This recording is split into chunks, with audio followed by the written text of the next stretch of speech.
नमस्ते। थर्ड आई में आपका स्वागत है। कल लखनऊ में पसमंदा मुसलमानों का एक सम्मेलन बीजेपी ने ऑर्गेनाइज किया। इंपॉर्टेंट यह है कि सम्मेलन कोई करता रहे, कभी करता रहे, लेकिन बीजेपी अगर किसी मुस्लिम समाज के किसी एक वर्ग विशेष का सम्मेलन करती है तो ये थोड़ा खबर बन जाती है। जैसे कोई कहीं जाए कोई खबर नहीं है, लेकिन अगर मोहन भागवत जी किसी मस्जिद में जाते हैं तो खबर है, इसमें कहीं कोई दो राय नहीं है। तो कल एक सम्मेलन हुआ, उसमें जो उत्तर प्रदेश सरकार के deputy chief minister Brajesh Pathak साहब हैं, ब्रजेश पाठक साहब एक समय बसपा में भी थे, मतलब ये दूसरी पार्टियों में आए हैं और उन पार्टियों में रहे हैं जो मुस्लिम वोट के ऊपर आश्रित थी, लेकिन अब तो खैर यहाँ आ गए हैं, डिप्टी चीफ मिनिस्टर हैं। वो इसके मुख्य अतिथि थे। और जनरली इस तरह के जो सम्मेलन होते हैं वहां आप देखते हैं कि बहुत से और मंत्री भी आते हैं, लेकिन यहाँ ब्रजेश पाठक को छोड़ के कोई दूसरा मंत्री रिपोर्ट नहीं हुआ। हो सकता आया हो, लेकिन कहीं उनकी फोटो या उसमें कहीं आया नहीं है। तो वो एक रिचुअल था, एक इस तरह से था कि शायद उसकी मैसेज, अभी इलेक्शन आ रहा है गुजरात वाला और कर्नाटक वाला, वो सब इलेक्शन आ रहे हैं, उसमें एक मैसेज देने की जरूरत थी, लेकिन उसके अलावा और मुझे कुछ नहीं लगता है इस सम्मेलन से बात है। एक तो पसमंदा मुसलमान ये कौन लोग हैं मोटे तौर पे समझ लीजिए, क्योंकि उसके मैं 1-2-3 वीडियो कर चुका हूं, आप भी गूगल करेंगे पता लग जाएगा। मूल रूप से जो मुस्लिम समुदाय है उसमें पसमंदा अपने को बैकवर्ड वाला जो है वो कहते हैं, क्योंकि वहां पे भी खान और सैयद, मतलब वहां के भी जो हायरकी है, अगर वो कहते हैं ना, वहां पे भी खान है, सैयद लोग हैं, इन लोग अपने को हायर वो कहते हैं। अच्छा, चूंकि ये सब इवॉल्व हुए हैं भारत में ही, भारत में वो एक वर्ण व्यवस्था थी ही, वर्ण व्यवस्था की जगह वो एक क्लास तो था ही ना, उस क्लास में मुस्लिम समुदाय भी अछूता नहीं है, वो भी अपने को ऊंच नीच मानता है। तो उसमें पसमंदा प्राइमरली जो बैकवर्ड है वो है, और इसलिए इनकी संख्या उसमें सबसे ज्यादा है। अब आपको ये समझना होगा कि बीजेपी ये क्यों कर रही है, जो मेरी समझ है। देखिए, वो बहुत क्लियर है, जैसे वोट लेना है तो बांटो और राज करो, अंग्रेजों का सिद्धांत है, उसको कुछ करने की जरूरत नहीं है, इन लोगों को बांटो और राज करो। देखिए, पहले क्या है कि हिंदुओं को क्या किया है, हिंदुओं को भी सवर्ण और बैकवर्ड और दलित में बांट दिया गया है। आप देख ही रहे हैं, अभी एक सवर्ण वाला वर्ग अलग है, तो कहीं वो परशुराम जयंती मनाता है, कहीं वो महाराणा प्रताप जयंती मनती है, और इन सब में बीजेपी के नेता लोग जाते हैं। अंबेडकरवादी एक अलग है, अब उससे वो दिक्कत होने लगी क्योंकि दलितों को में भी दलित और महादलित होने लगे, तो अंबेडकरवादी एक और हो गया। बैकवर्ड एक अलग है, ओबीसी एक अलग है। तो इसको इतने जो समाज को इतने इतने इतने उसमें टुकड़े टुकड़े टुकड़े टुकड़े टुकड़े टुकड़े टुकड़े इतने टुकड़े कर दो कि वो सब एक कोई नॉर्मल पार्टी एक सहेज ही ना पाए। अब सब आपस में ही वो है, किसका वो नहीं, उसका वो। अच्छा, जब कोई नए मंत्री शपथ लेते हैं, कोई नई कैबिनेट होती है, तो उसमें लिखा भी जाता है कि इसमें इतने इस जात के, इतने इस जात के, इतने इस जात के। तो ये कहना कि बीजेपी को जात पात से ऊपर है, नहीं, वो जात पात है, और उसी हिसाब से मंत्रालय, मंत्री और ये सब लोग भी बनाए जाते हैं। देखिए, बहुत एक मूल बात ये है कि ये जब आज मैं पसमंदा की बात कर रहा हूं तो सेक्युलरिज्म की बात हो रही, जरूर कोई ना कोई मेंशन जरूर होगा। जब देश आजाद हुआ और जो नेहरू का सेक्युलरिज्म था, उसकी जो परिभाषा है वो ये थी कि धर्म और राजनीति दो अलग अलग चीजें हैं। वो सेक्युलरिज्म जो हम जिस तरह से मैं आज की तारीख में उसकी व्याख्या करता हूं, वो सेक्युलरिज्म नहीं था। नेहरू का सेक्युलरिज्म बिल्कुल क्लियर था कि धर्म और राजनीति दो अलग अलग चीजें हैं, राजनीति में धर्म को मिलाना नहीं चाहिए, और ये उनका सेक्युलरिज्म था। जो सेक्युलरिज्म हम आज की तारीख में प्रैक्टिस करते हैं समाजवादी, और मेरे जिस समाज में मैं हूं, वो कहीं विवेकानंद और कहीं कबीर और इन लोगों से प्रभावित है, जो कहता है कि नहीं, सब धर्मों का आदर करो, सब धर्मों का सम्मान करो। मोटे तौर पे अगर लूजली कहें तो ऑल रिलीजन्स आर वन, सारे धर्म एक हैं, और सबके अपने अपने ईश्वर हैं, अल्लाह हैं, क्राइस्ट हैं, सबके अपने अपने रास्ते हैं उस ठीक रास्ते पे चलने के लिए।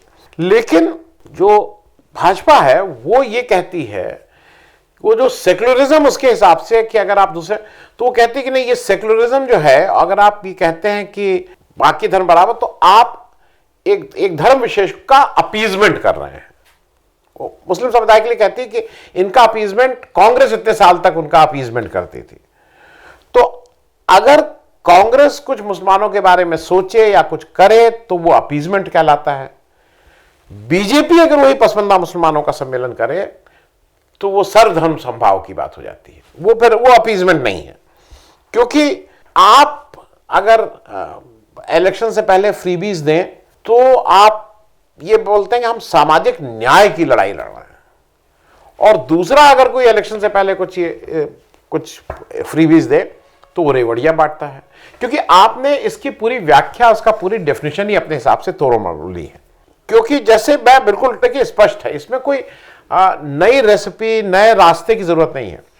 अगर आपको ईमानदारी से दिल जीतना है तो आपको ग्राउंड पे काम करना होगा, क्योंकि फिर आपको टारगेट करना छोड़ना होगा। अभी क्या है, अभी ये है कि एक नया बुलडोजर कल्चर चला, हर स्टेट में अब चलने लगा, यूपी से शुरू हुआ अब हर स्टेट में, तो बुलडोजर चले, इसमें कहीं कोई दिक्कत किसी को भी नहीं हो सकती है। लेकिन वो बुलडोजर उन सारे अवैध घरों में चले लाइन से, इररिस्पेक्टिव ये देखे कि उस घर में अब्दुल रहते हैं कि आनंद रहते हैं, वो नाम से उसको तय ना करे। दिक्कत आज की तारीख में क्या हो रही है, वो नाम से तय हो रहा है। बुलडोजर किसके घर में चलेगा, किसके घर में नहीं चलेगा, वो उस धर्म के हिसाब से हो रहा है। तो वो आप टारगेट करना बंद करिए। दूसरा, मुझे एक चीज ये लगती है, देखिए इन सारी चीजों का जो सबसे बड़ा, जो सबसे जहां से ये लोगों का आपके प्रति विश्वास होगा, और किसी भी कम्युनिटी का होता है, जब आप उनको मेन स्ट्रीम उसमें ले आएंगे। और मेन स्ट्रीम में जब कह रहे हैं डिसीजन मेकिंग में ले आएंगे, और डिसीजन मेकिंग का सबसे बड़ा जो वो है वो पॉलिटिकल डिसीजंस होते हैं, पॉलिटिकल राजनीतिक ताकत होती है, उसमें आप लाते नहीं हैं। उसमें आप उनको धीरे धीरे करके बिल्कुल बाहर कर दिए हैं। लोकसभा में बीजेपी का एक भी मुस्लिम एमपी नहीं है, संभवतः राज्यसभा में शायद एक अभी जम्मू कश्मीर से हुए हैं, शायद वो नहीं है। आपका एक भी मंत्री मुस्लिम नहीं है। अब आप दूसरी तरफ कहते हैं सबका साथ सबका विकास, और अभी मतलब जबरा मारे रोए भी ना दे, आप ये भी करते हो और कहते हैं नहीं मैं सबका साथ सबका, आप बोलो सबका साथ सबका विकास, बोलो भाई। क्योंकि दो उदाहरण इसको समझ लीजिए कि किसका विश्वास किस पे होगा। एक व्यक्ति को ये देश दो तरह से याद करता है, उनका नाम है विश्वनाथ प्रताप सिंह। मैं एक छोटा सा उदाहरण दे रहा हूं। विश्वनाथ प्रताप सिंह को बोफोर्स की वजह से हरदम याद किया जाएगा, जो कभी वो आज तक नहीं हो पाया कि कितना पैसा कहां किसने कैसे लिया, वो नहीं, लेकिन एक बोफोर्स की वजह से याद किया जाएगा। भ्रष्टाचार के अगेंस्ट मुहिम चलाई तो वो देश के प्रधानमंत्री बने।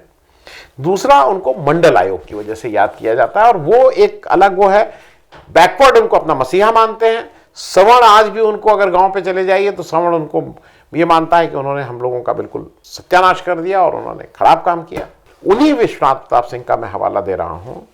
देश के एक ऐसे प्रधानमंत्री हुए जिन्होंने गृह मंत्री के पद पे एक मुसलमान को बिठाया, और वो भी वो मुसलमान जो कश्मीर से आता है। क्योंकि उससे पहले ये अनरिटन एक वो है, कहा नहीं जाता है कि मुसलमान गृह मंत्री नहीं बनेगा इस देश का। ये काम वीपी सिंह ने किया था, तो उनके ऊपर लोगों को भरोसा हो सकता है। उसी तरह से ये जो अभी आपकी सरकार है, उसने जस्टिस कुरैशी को, जो वन ऑफ द नहीं, जो सबसे क्वालिफाइड, सबसे ज़हीन जज थे, उनको आपने सुप्रीम कोर्ट में एलिवेट नहीं किया। और इस मामले में आप सबको पता है, जस्टिस फलीना रेमन ने, वो शायद 18-20 महीने उस कॉलेजियम के मेंबर रहे, या 16 महीने या 18 महीने रहे, एक भी कॉलेजियम की मीटिंग नहीं हुई, क्योंकि उनका पहला फर्स्ट एंड फॉरमोस्ट ये था कि आपको कॉलेजियम मीटिंग में जस्टिस कुरैशी के एलिवेशन की बात करनी है। सरकार ने नहीं करने दी। तो आप अगर इस तरह के दो तरह के बात करेंगे तो लोगों को विश्वास नहीं होगा आपके ऊपर। क्योंकि किसी भी शिक्षण संस्था का सर्वे होना चाहिए, और अगर आपकी नियत यह है कि शिक्षण संस्था में थोड़ा इंप्रूवमेंट हो और उसमें अच्छे तरह से कुछ कमियां हैं तो पूरी की जाए, तो सबका करिए ना। आप केवल मदरसों का क्यों कर रहे हैं? दिक्कत वहां पे शुरू हो रही है। सारे शिक्षण संस्थाओं, किसी को दिक्कत नहीं होनी चाहिए उसके बाद। क्योंकि देखिए, बिल्कुल जो पसमंदा सम्मेलन हुआ उसमें कुछ चीजें बिल्कुल साफ थी, जिसको कहते हैं ना माई वे और हाईवे। आ रहे हैं तो भगवा गमछा आपको पहनना होगा। सफेद हो सकता था, आपके पार्टी का जो झंडे का 2 कलर है वो हो सकते नहीं, भगवा पहनना होगा, पगड़ी भगवा होगी। वहां पे हम भारत माता की जय और वंदे मातरम के नारे लगवाएंगे, कहीं कोई दिक्कत नहीं। मैं भारत माता की जय वंदे मातरम, मुझे कहने में क्या दिक्कत हो सकती है भाई। लेकिन अगर एक वर्ग विशेष को इसमें कोई दिक्कत, तो वो कहना चाहता है जय हिंद, तो आप जय हिंद नहीं बोलेंगे वहां। क्यों नहीं बोलेंगे भाई? जय हिंद बोलने दीजिए ना, तो आप वो नाम नहीं लेंगे। जय हिंद में क्या दिक्कत है? एक चीज और है, ये चीजें अगर आप जिस दिन आप ये तय कर लेंगे कि मुझे इनका दिल जीतना है, वो अगले 1 महीना आप तुरंत कर सकते हैं। परवेश वर्मा जी जैसे जो नफरत की भाषा बोलते हैं, उनके ऊपर FIR करिए, उनसे पूछताछ हो, जांच हो, केस चले, लोगों को लगेगा कि नहीं नहीं देखिए भाई ये है, ये कोई ऐसा, कोई कार्रवाई नहीं होगी, आप कोई कार्रवाई करेंगे ही नहीं। और इस तरह का एक नहीं अनेकों उदाहरण है, तो ये बिल्कुल लगेगा। जब खान अब्दुल गफ्फार खान के नाम पे स्टैब्लिश्ड जो अस्पताल है हरियाणा में, उसका नाम बदल के आप अटल बिहारी अस्पताल रख देंगे तो बुरा, क्योंकि खान अब्दुल गफ्फार खान आपकी नजर में, उनका नाम खान अब्दुल गफ्फार खान है तो वो मुसलमान माने जाते हैं, वो उसी कैटेगरी के मतलब स्वतंत्रता संग्राम के सेनानी हैं। कम से कम मैं उसमें रखूंगा जिसमें चंद्रशेखर आजाद, जिसमें भगत सिंह, जिसमें बटुकेश्वर दत्त, जिसमें सुभाष चंद्र बोस, मैं उनको उस कैटेगरी में रखता हूं। आपने उनके नाम पे अस्पताल है, पहले से था, उसका नाम बदल दिया, तो इस पे कहीं ना कहीं किसी को आपत्ति हो सकती है। जो पसमंदा सम्मेलन था ये टोटल पॉलिटिकल था, इसमें कहीं कुछ इफ एंड बट की बात ही नहीं है, क्योंकि बार बार एक चीज मंच से कही गई, जो बीजेपी के नेता, जो हिंदू नेता थे, मुस्लिम नेता थे, जो भी आए थे, उन्होंने बार बार कहा कि भाजपा के राज में आप और आपका जो धर्म है ये सुरक्षित है। मतलब हमारे राज में ये वही है ना कि अब मैं आ गया हूं, अब आपका धर्म बिल्कुल सुरक्षित है, लेकिन जैसा मैं कहूं वैसा करते रहिए। और बार बार एक चीज कही गई, उस मंच से कई बार कहा गया, सब पेपर ने रिपोर्ट किया है कि कांग्रेस और समाजवादी पार्टी ने आपको सदैव गुमराह किया है। इसमें तथ्य हो सकता है कि कांग्रेस और समाजवादी पार्टी ने आपके वोट को गुमराह क्या बात का किया है, बीएसपी का नाम नहीं लिए। बिल्कुल स्पष्ट है कि कौन किसके खेमे में किसके साथ खड़ा है, बीएसपी का नाम नहीं लिए। कांग्रेस और सपा ने गुमराह किया और बीएसपी ने गुमराह नहीं किया। अब आप ये बताइए, क्योंकि एक टर्म और बोला गया है कि तेज पत्ता की तरह आपको इस्तेमाल किया जाता है, जैसे बिरयानी में तेज पत्ता और फिर फेंक दिया जाता है। तेज पत्ता बिरयानी के अलावा भी बहुत इस्तेमाल है और बहुत आयुर्वेद की बहुत दवाओं में होता है, और उसको कूट के पीस के कुछ खिलाया भी जाता है। मेरा कहना यह है कि तेज पत्ता का तरह अगर कांग्रेस इस्तेमाल कर रही थी तो आप तो तेज पत्ता भी नहीं डाल रहे हैं। वो कम से कम तेज पत्ता डाल के बिरयानी में या उसमें बनाता तो है पुलाव में, आपने तो वो पुलाव ऐसा बनाया जिसमें तेज पत्ता ही नहीं पड़ेगा, उसमें तेज पत्ता की जगह हल्दी डालने लगे हैं, जो शायद पुलाव में नहीं पड़ती है हल्दी, आपने हल्दी डालने का काम शुरू कर दिया। खैर, क्योंकि अच्छा आप उस मंच से बिल्कुल साफ साफ कह रहे हैं कि ये जो कहा गया वहां ये नहीं कहा गया आपके साथ, और ये कहा गया 2024 में मोदी जी का समर्थन कीजिए। अभी से चुनाव 2024 की, जिसको कहते हैं ना बैटिंग शुरू हो गई है, तो 2024 में आप समर्थन कीजिए मोदी जी का। तो मैं जिस चीज से आपसे आज से बात करना चाह रहा हूं, ये पसमंदा मुस्लिम सम्मेलन, समाज का सम्मेलन और ये सम्मेलन, ये केवल कागज की बातें हैं। ग्राउंड पे आपको दिल जीतने का, नफरत कम करने का, मैं बिल्कुल तो नहीं कह रहा हूं, प्रेम की बात करने का, अगर ग्राउंड पे कुछ शुरू होगा तभी ये जो चीजें बिखर रही हैं तभी वो एक जगह सहेजी जा सकती हैं, तभी एक जगह समेटी जा सकती हैं, नहीं तो केवल सम्मेलन करने से कुछ बनेगा नहीं। Thank you so much.